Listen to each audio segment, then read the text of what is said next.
Bom dia, pessoal, tudo bem? Hoje vamos começar a falar sobre os estilos de época da Revolução Industrial, a Primeira Guerra Mundial, falando exatamente sobre realismo e naturalismo e sua constituição na Europa, ou principalmente em Portugal. Quando a gente fala sobre realismo e naturalismo em Portugal, que é o berço do realismo, né, português, podemos dizer assim, somente depois que acontece em Portugal que ele chega ao Brasil, nós temos que pensar sobre a Revolução Industrial e o cientificismo. O que aconteceu? Por que a Revolução Industrial e o cientificismo influenciaram tanto o realismo em Portugal e depois influenciaram, né, chegou essa revolução, essa influência chega ao Brasil. Primeira coisa, a gente tem que pensar que o realismo é uma reação contra o romantismo. O romantismo era a apoteose do sentimento. O realismo é a anatomia do caráter.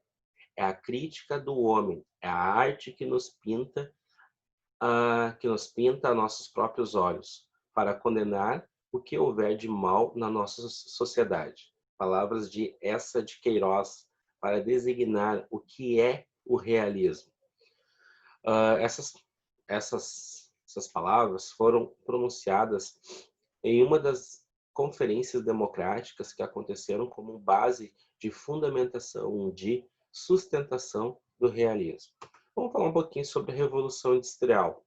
A Revolução Industrial, iniciada no século XVIII, entra em uma nova fase em meados do século XIX, a chamada Segunda Revolução Industrial, caracterizada pela utilização do aço, do petróleo, da eletricidade.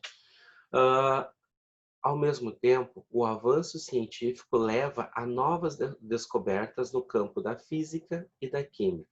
Com isso, surge também a questão do capitalismo, que ele se estrutura em moldes modernos, com o surgimento de grandes complexos industriais.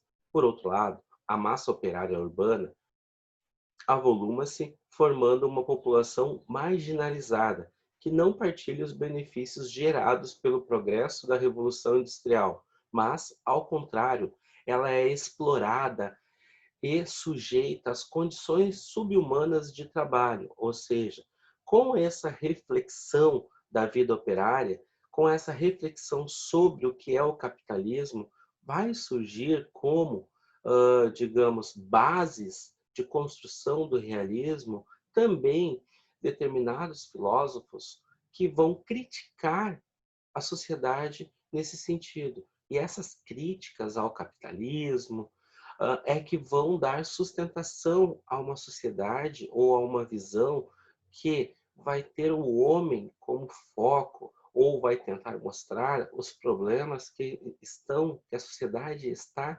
enfrentando, os problemas que estão acontecendo naquele momento em Portugal, posteriormente no Brasil. Então, esse momento histórico contamina a leitura de mundo realizada pelos artistas e resulta em novas linguagens e novas formas de expressão. Em 1865, a cidade de Coimbra e Lisboa, em Portugal, foram abaladas por uma polêmica literária, conhecida como Questão Coimbra, que mais à frente a gente vai falar e vai detalhar o que foi a Questão Coimbra. Mas é um marco do início do realismo em Portugal. Essa Questão Coimbra extrapolava os temas artísticos, como se percebe nas palavras pronunciadas por Antero de Quental, um dos líderes dos jovens realistas. Só para já situar vocês, o que é a Questão Coimbra? São embates literários que de um lado estarão os mestres românticos, do outro lado estarão jovens com ideias realistas. E entre eles há um embate literário, um embate, digamos, um debate sobre literatura. Os mestres românticos, né, vão defender a visão romântica de mundo e esses jovens vão defender uma nova visão, que é a visão realista. E aí Antero de Quental fala: todavia, quem pensa e sabe hoje na Europa não é Portugal, não é Lisboa. Cuido eu, é Paris, é Londres, é Berlim. Não é a nossa divertida academia de ciências que resolve, decompõe, classifica e explica o mundo dos fatos e das ideias. É o Instituto de França, é a Academia Científica de Berlim. São as escolas de filosofia, de história, de matemática, de física, de biologia, de todas as ciências e de todas as artes, em França, em Inglaterra, em Alemanha. Antero de Quental. Então ele pronuncia essas palavras para dizer que Portugal não pode ficar trancada. A Academia de Ciências de Portugal não pode resolver todas as questões, ela não pode ficar presa ao romantismo, sendo que existe uma nova escola já com força na Europa e Portugal tem que se abrir para essa nova escola, tem que aceitar essa nova realidade, essa nova forma de escrever e de ver o mundo. Nota-se que, para o poeta português, o que importava era resolver, decompor, classificar e explicar o mundo dos fatos e das ideias. Em outras palavras, ele defendia o pensamento científico. Essa postura intelectual é chamada de cientificismo. Esse é Antero de Quental e vai trazer as bases do cientificismo para a literatura, para o realismo. E aí nós vamos falar sobre justamente os variados ismos que vão aparecer dentro ou como base de sustentação do realismo. Para isso, a gente tem que pensar que o contexto histórico de meados do século XIX serve de pano de fundo para a reinterpretação da realidade, que gera teorias de variadas posturas ideológicas. Em sequência cronológica, surgem, então, o positivismo de Augusto Comte, preocupado com o real sensível, com o fato, defendendo o cientificismo no pensamento filosófico e na conciliação entre a ordem e progresso. Lembrando, a ordem e progresso é justamente o positivismo que é a base que vai ser utilizado para criar a bandeira do Brasil, né? Inclusive a frase ordem e progresso que está estampada na nossa bandeira. Depois aparece o socialismo científico de Karl e Engels, a partir da publicação do Manifesto Comunista, que ocorre em 1848, que define o materialismo histórico e a luta de classes. O modo de produção da vida material condiciona o progresso da vida social, política e intelectual em geral, afirma Karl Marx. E por último, nós vamos ter a questão do evolucionismo de Charles Darwin, a partir da publicação em 1859 de A Origem das Espécies, livro em que são expostos os estudos sobre a evolução da espécie pelo processo de seleção natural, negando, portanto, a origem divina defendida pelo cristianismo. Ou seja, ele revoluciona também as questões, as bases da ciência e do mundo, podemos dizer assim, que ele vai falar sobre uma nova forma, um processo de seleção natural, e vai negar a questão do cristianismo. E aí a gente entra dentro das influências, justamente sobre esses três aspectos, tá? Esses três ismos. Vamos, então, observar que alguns intelectuais apontaram outras possibilidades de interpretação da vida em sociedade e do desenvolvimento dos seres vivos em geral. Dois deles foram teóricos do socialismo, o Karl Marx e o Engels. Um terceiro foi o cientista, voltado para o universo da biologia, que é Charles Darwin. Então agora a gente vai rever um pouquinho sobre a importância do Karl Marx, do Engels e do Darwin para o realismo, como base de sustentação do realismo em Portugal e posteriormente no Brasil. Com isso, a gente vai falar desses três carinhas aqui, né? Do Engels, do Darwin e do Karl Marx. Tá? Essas são as três bases que a gente vai ver a partir de agora. Então, começando a falar sobre Karl Marx. Tá? Karl Marx, de 1818 a 1883, foi um filósofo, economista liberal, revolucionário alemão e um dos fundadores do socialismo científico. A obra de Karl Marx influenciou o socialismo, a economia, a história e até a pedagogia. Ele foi um grande teórico do socialismo, que revolucionou o pensamento histórico, econômico e político da época.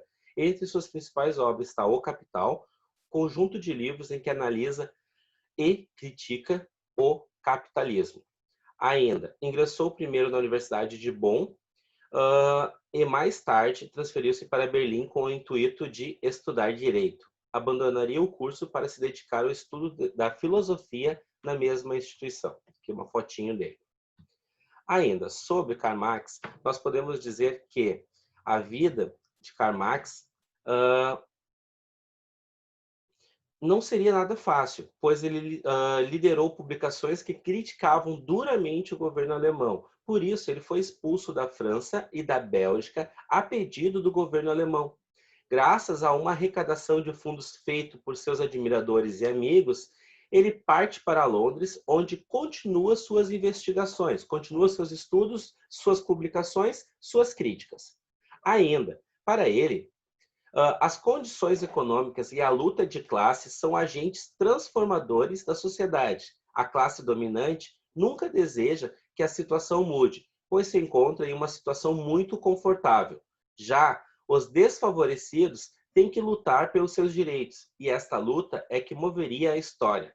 Marx pensava que o triunfo do proletariado faria surgir uma sociedade sem classes, uma nova visão de sociedade. Isto seria alcançado pela união da classe trabalhadora organizada em torno de um partido revolucionário. Ainda, Karl Marx adoece de uma inflamação na garganta que o impede de falar e alimentar-se normalmente. Em consequência da bronquite e problemas respiratórios, ele acaba falecendo em Londres em 14 de março de 1883. E aqui é ele, e no fundo, uma das capas do livro, né, que ele publica em parceria com Engels, que é o Manifesto Comunista. E aí nós vamos falar sobre Engels, tá? Friedrich Engels foi um teórico, filósofo, político e revolucionário alemão. Ao lado de seu amigo Karl Marx, Engels colaborou com a teoria marxista. Engels nasceu na cidade alemã de Barnim em 28 de novembro de 1820, passou sua infância e adolescência na Alemanha e com 22 anos passa a viver na Inglaterra, em Manchester. Ali começa a trabalhar numa fábrica de tecidos, que era de seu pai. Esse período da vida foi essencial para desenvolver sua teoria sobre as classes trabalhadoras, ao observar a miséria e as condições dos operários que viviam dentro do regime capitalista. Em 1845, escreve A Situação da Classe Trabalhadora na Inglaterra. Esse aqui é Engels. Em 1844, ele conhece o Karl Marx em Paris, na França. Com ele, começa a desenvolver diversas teorias e escrever obras. A mais destacada foi o Manifesto Comunista, escrita em colaboração com Marx e publicada em 1848. Nessa obra, eles reúnem os princípios do comunismo. Após a morte de Marx, em 1883, Engels terminou e publicou o restante dos volumes da obra mais emblemática de Marx, O Capital. Engels faleceu em Londres, Inglaterra, no dia 5 de agosto de 1895, vítima de câncer na garganta. E aqui tem uma citação dele. Por burguesia, compreende-se a classe dos capitalistas modernos, proprietários dos meios de produção social, que engregam o trabalho assalariado. Por proletários, compreende-se a classe dos trabalhadores assalariados modernos, que, privados de meios de produção próprios, se veem obrigados a vender sua força de trabalho para poder existir.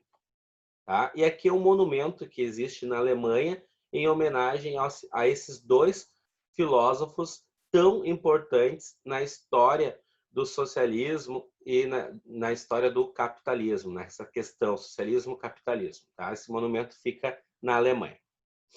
E por último, ainda antes de falar de Charles Darwin, nós temos aqui uma pintura que mostra justamente esses dois filósofos observando a impressão do Manifesto Comunista.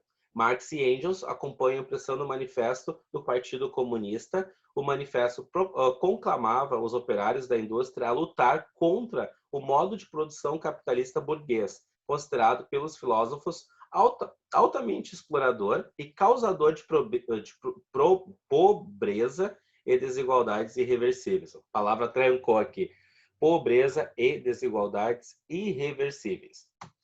E por último, né, falando um pouquinho sobre Charles Darwin. Charles Darwin viveu de 1809 a 1882, foi um naturalista e cientista inglês, autor de A Origem das Espécies, através da seleção natural. Foi uma das figuras mais importantes sobre o evolucionismo e origem da vida. Charles Darwin faleceu em 1909, nasceu em 1809 na Inglaterra, no dia 12 de fevereiro de 1809. Filho de Robert Darwin, um médico, e de Susanna Darwin, neto de Erasmus Darwin, um médico e escritor de grande renome na Inglaterra. Desde a infância, gostava da história natural e colecionava pedras, conchas, moedas e plantas.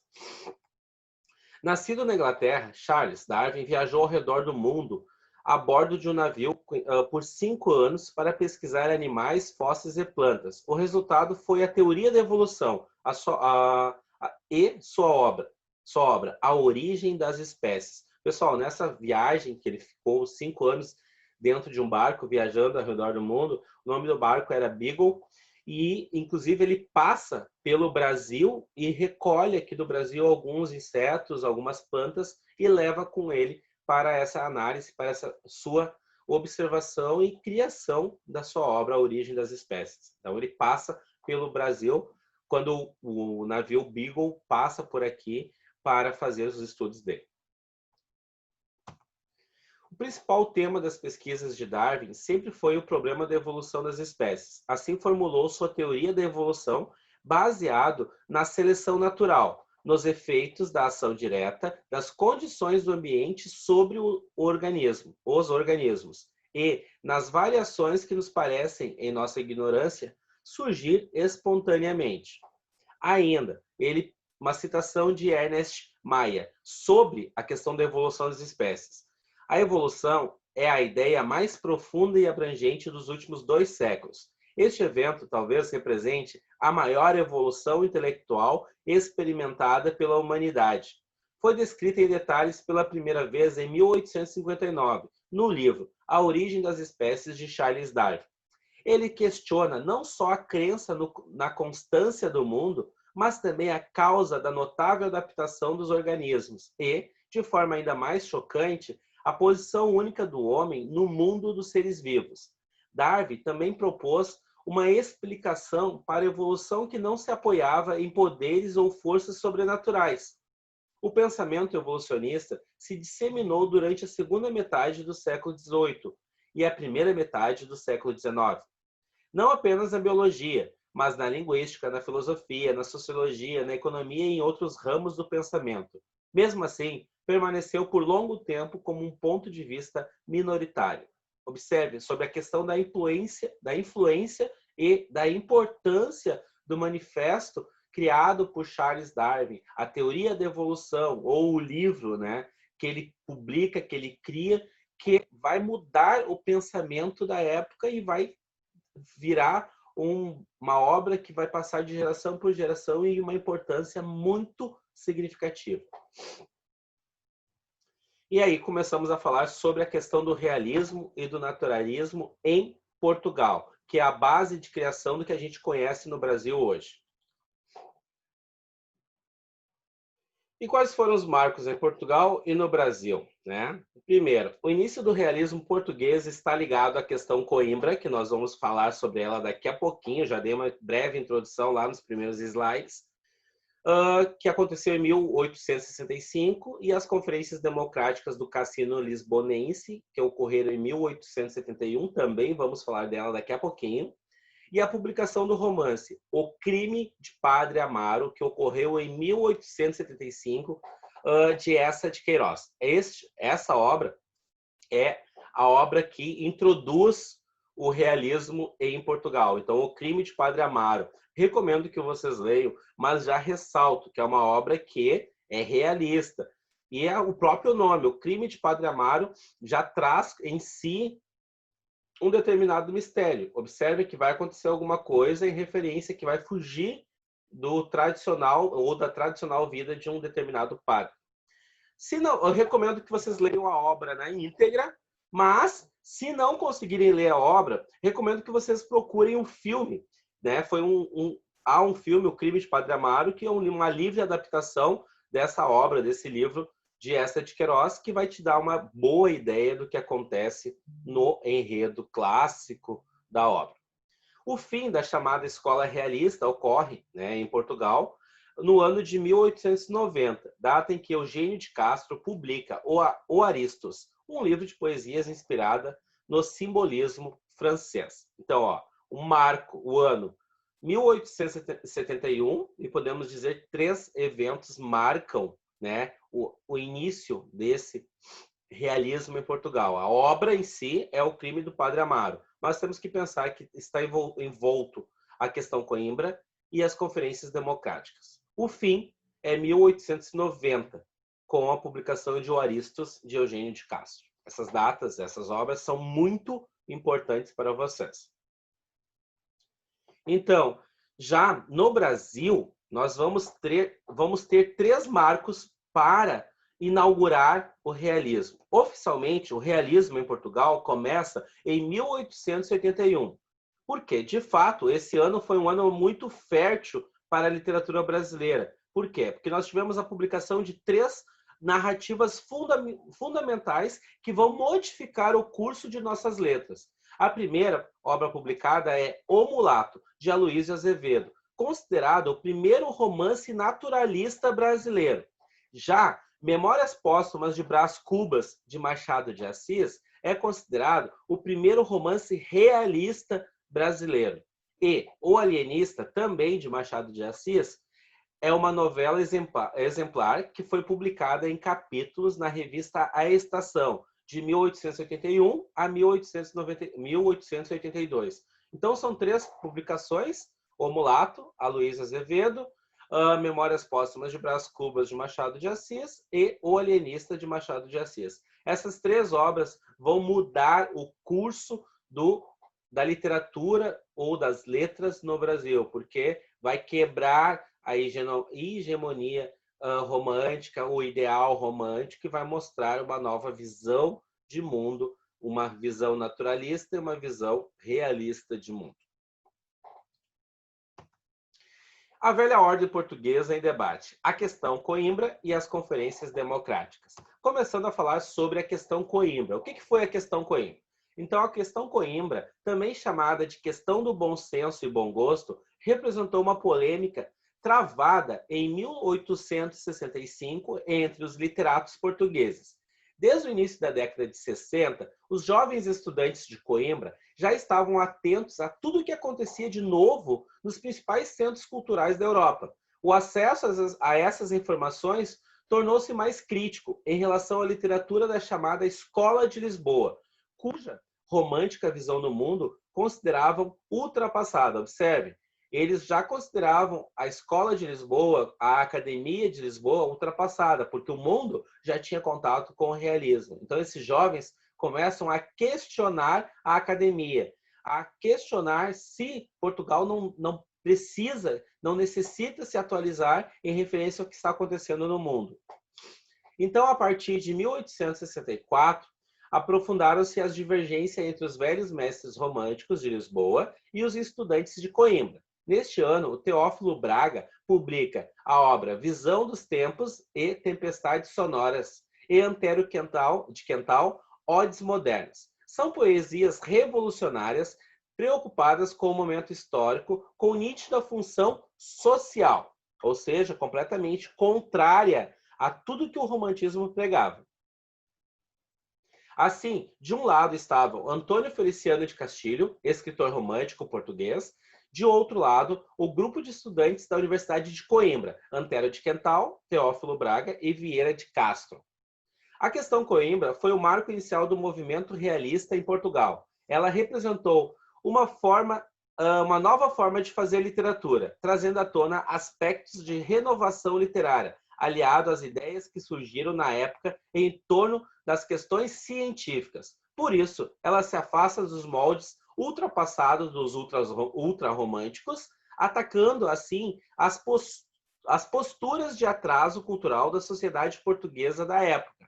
Ainda, nós temos que pensar que ela foi organizada, então, por um conjunto de escritores, e esse embate, a questão Coimbra é um embate, mas é um embate literário, um embate filosófico, um embate de pensamentos, de crítica, que é feita com base em discursos, em base em textos, em críticas, em texto escrito, texto oral, mas é uma questão que é diálogo que acontece. Eles não vão sair na porrada, eles não vão baixar o nível. São debates literários em torno da velha escola romântica e da nova escola que é realista. A poesia moderna é a voz da revolução, porque a revolução é o nome que o sacerdote da história, o tempo, deixou cair sobre a fronte fadídica do nosso século. A poesia que quiser corresponder ao sentimento mais fundo de seu tempo, hoje, tem forçosamente de ser uma poesia revolucionária. Que importa que a palavra não pareça poética? As vestais literárias do culto da arte pela arte. Essa citação de Moisés, de Massaú de Moisés, ela traz uma palavra bem forte, que é a palavra vestais, que é empregada ironicamente para designar pessoas que se consideram muito puras, no caso, os consagrados autores românticos, que acusam o golpe em 1865. O romântico Pinheiro Chagas publica Poema da Mocidade, obra dedicada a Antônio Feliciano de Castilho, velho professor e mentor da Escola de Lisboa. Em uma carta inserida nesse livro, Castilho critica duramente a poesia de Teófilo Braga e de Antero de Quental. A partir de então, tem início a uma série de discussões literárias, que ficou então conhecido como Questão Coimbra. Antero responde imediatamente com um opúsculo intitulado Bom Senso e Bom Gosto, em que defende o papel revolucionário da nossa poesia realista e a independência dos realistas em relação aos velhos mestres românticos. As polêmicas prosseguem. Teófilo Braga lança o folheto Teocracias Literárias, em que critica a influência dos velhos românticos. Camilo Castelo Branco defende a posição de Castilhos no folheto Vaidades Irritadas e Irritantes. E assim continua. São vários folhetos que vão ser publicados, um defendendo o realismo, outros defendendo o romantismo. E essa questão Coimbra vai andar, vai se propagar até chegar às conferências democráticas, que é uma continuação dessa defesa de uma nova visão literária, de uma nova visão de mundo na literatura. Então, as conferências democráticas foram inauguradas pelos jovens idealistas que pretendiam tirar Portugal do atraso cultural. Participavam do grupo Antero de Quental, Essa de Queiroz, Ramalho Ortigão, Oliveira Martins, Teófilo Braga e Salomão Saraga. O grupo do cenáculo decidiu que suas ideias revolucionárias precisavam ser democratizadas, o que acontecia com uma série de conferências a serem realizadas no ano de 1871 no Cassino Lisbonense. Ou seja, seriam inicialmente 10 conferências, mas acabou tendo somente 5 durante as suas, digamos, publicações, divulgações e concretização dessas conferências, acabou tendo impedimento de algumas. A polêmica iniciada, então, em 1865, só terminaria, de fato, em 1871, com o ciclo das conferências democráticas. O programa dessas conferências foi publicado na edição de 18 de maio de 1871, no jornal Revolução de Setembro. Abrir uma tribuna onde tenham voz as ideias e os trabalhos que caracterizam esse movimento do século, preocupando-nos, sobretudo, com a transformação social, moral e política dos povos. Ligar Portugal com o movimento moderno, fazendo-o assim nutrir-se dos elementos vitais que vive a humanidade civilizada. Procurar adquirir a consciência dos fatos que rodeiam na Europa. agitar na opinião pública as grandes questões da filosofia e da ciência moderna, estudar as condições da transformação política, econômica e religiosa da sociedade portuguesa. Tal é o fim das conferências demográficas. Ou seja, esse era uma parte do texto que explicava por que dessas conferências democráticas, por que da importância de discutir, debater a questão do realismo como uma nova filosofia de vida, como uma nova arte literária. Então, das 10 conferências inicialmente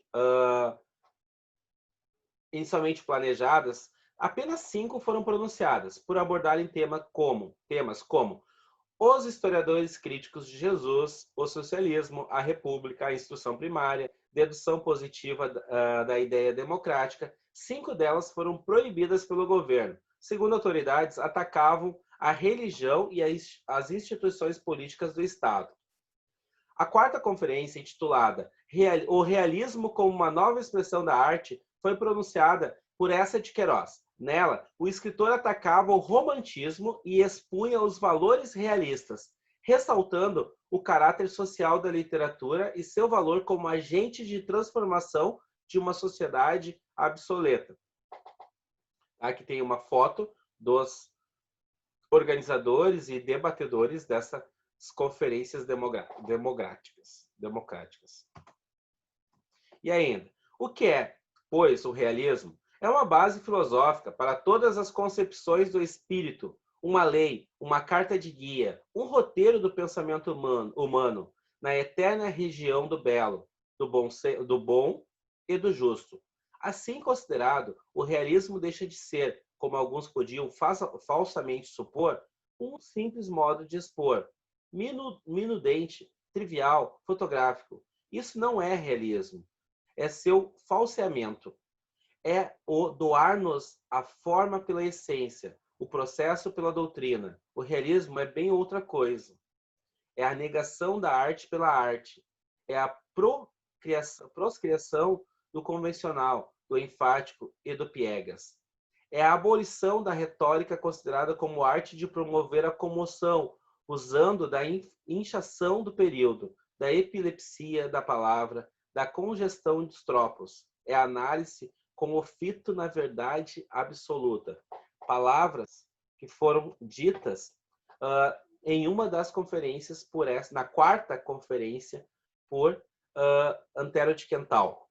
Tá? Com isso, pessoal, vou interromper o compartilhamento, a gente introduz essa questão do realismo em Portugal. No nosso próximo encontro, da parte 2 do nosso vídeo, a gente vai falar sobre os principais influenciadores do realismo lá em Portugal e no Brasil. Vamos falar de Eça de Queiroz e Machado de Assis.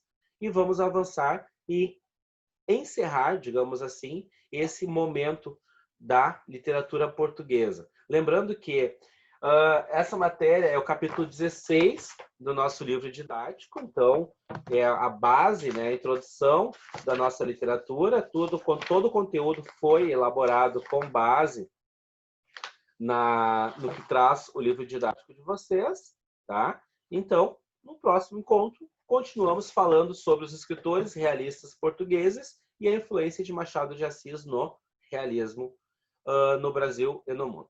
Forte abraço e até a próxima.